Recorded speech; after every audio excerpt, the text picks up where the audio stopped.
Anti-war President Donald Trump has launched a new military offensive. Not really the anti-war candidate, is he?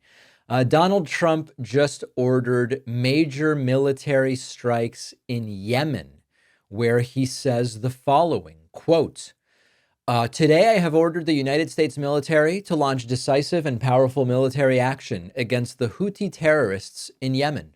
They have waged an unrelenting campaign of piracy, violence, and terrorism against American and other ships, aircraft, and drones.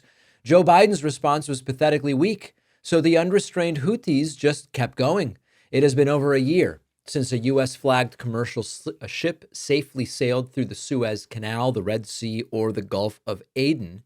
The last American warship to go through the Red Sea 4 months ago was attacked by the Houthis over a dozen times. Funded by Iran, the Houthi thugs have fired missiles at U.S. aircraft and targeted our troops and allies. These relentless assaults have cost the U.S. and world economy many billions of dollars, while at the same time putting innocent lives at risk.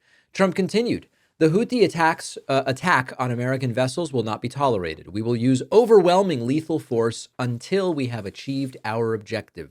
The Houthis have choked off shipping in one of the most important waterways of the world, grinding vast swaths of global commerce to a halt and attacking the core principle of freedom of navigation upon which international trade and commerce depends.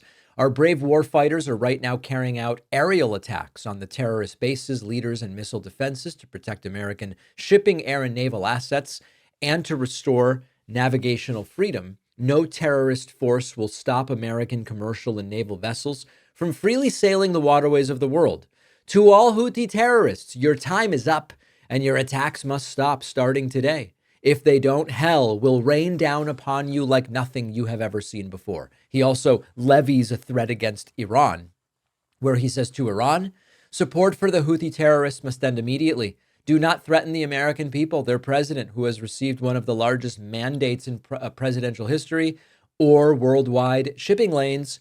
If you do, beware, because America will hold you fully accountable, and we won't be nice about it.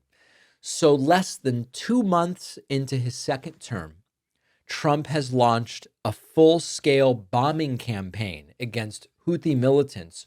That's an Iran-backed group that controls a lot of northern Yemen. The targets are air defenses, radars, and missile sites, and the justification is the restoration of stability in the Red Sea after attacks that took place. Houthi attacks on shipping vessels took place. But we have to call this what it is. We have to acknowledge it for what it is. This is direct U.S. military engagement in yet another Middle Eastern conflict, which Donald Trump said was not going to happen under his watch. This is an expansion of U.S. war in the region. If Trump were truly against foreign entanglements, he'd be looking for diplomatic solutions. And instead, he's doing what every hawkish Republican administration does, is we're going to drop bombs and we're going to say that we're doing because we're big and strong. And it's about sending a message and you'd better not go any further. Now, Trump and his fans love to talk about how he's the real anti-war president. He didn't start any wars in his first term, even though he escalated a number of different conflicts.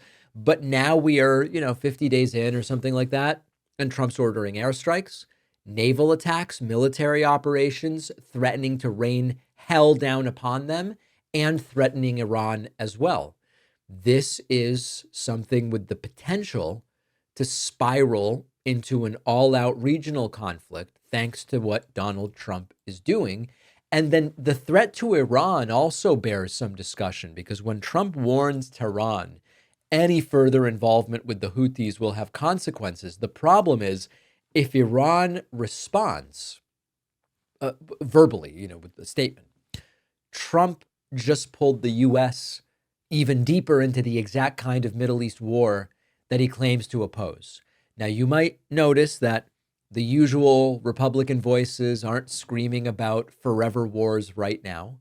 The same people who called Joe Biden weak for military action in the region are cheering this on. And the same people who supposedly want to bring our troops home, they're quiet. They're not saying a word right now. And it's a reminder that at the end of the day, the Republicans' position on war was never about principle. It's about who's in charge. When Democrats use military force, it's reckless and also not enough force. When Trump does it, it's simply necessary. You got to do it. And it's really just an eye-opening reminder, if you had forgotten, that Donald Trump's entire foreign policy persona is a complete and total scam. He talks this big game. We're going to stay out of wars, and Hillary would have started 6 wars and all of this stuff. But his first major foreign policy move of the second term is starting a conflict. And the U.S. will now be fully engaging in this military campaign in Yemen. And if Trump keeps escalating, it could be a much bigger conflict. So we've got to just accept that some of my friends on the left were wrong. It's okay to be wrong. I've been wrong, and I try to correct it. I had friends on the left saying, Trump seems genuinely committed to cutting military spending through DOGE. I said, I don't think so. Trump confirmed last week he will not be cutting military spending, and his budget increases the size of the military and the amount of spending. So that's one down. Secondly, there were those who said, I disagree with Trump about a lot of stuff, but I do think he wants to keep us out of conflicts, new conflicts, growing conflicts, escalating conflicts. Well, on day, I don't know what day it is, 50, it's almost 60, of Trump's presidency, he now has announced a new military entanglement in the Middle East with further threats, both within Yemen and to Iran. Are we ready to say, all right, he's not cutting the military and he's not the anti-war president? Or are we going to continue playing this game that this might be a new Trump who's going to behave totally differently? I didn't see it, but I was hopeful. Maybe they're right. Turns out they were wrong. It's the same old Trump. I have a book coming out. I've spent a long time working on this. I couldn't be more excited to share it with you. It is called The Echo Machine, and it answers a crucial question. How did American politics get so broken? And just as importantly, how do we fight back effectively before it's too late? Trump back in the White House, damage piling up, an administration filled with extremists and loyalists, attacks on democratic institutions, policies hurting working people. If you've felt like you're screaming into the void and watching democracy slip away, my book, The Echo Machine, will help you make sense of what's happening and also give you an idea of what we can do about it. Go to davidpakman.com/echo or find it on Amazon, Barnes & Noble, Audible, Kindle, anywhere books, ebooks, and audiobooks are sold. You can also call any local bookstore and say, I'd like David Pakman's The Echo Machine from Beacon Press. Pre-orders make a huge difference. Please support the book at davidpakman.com/echo.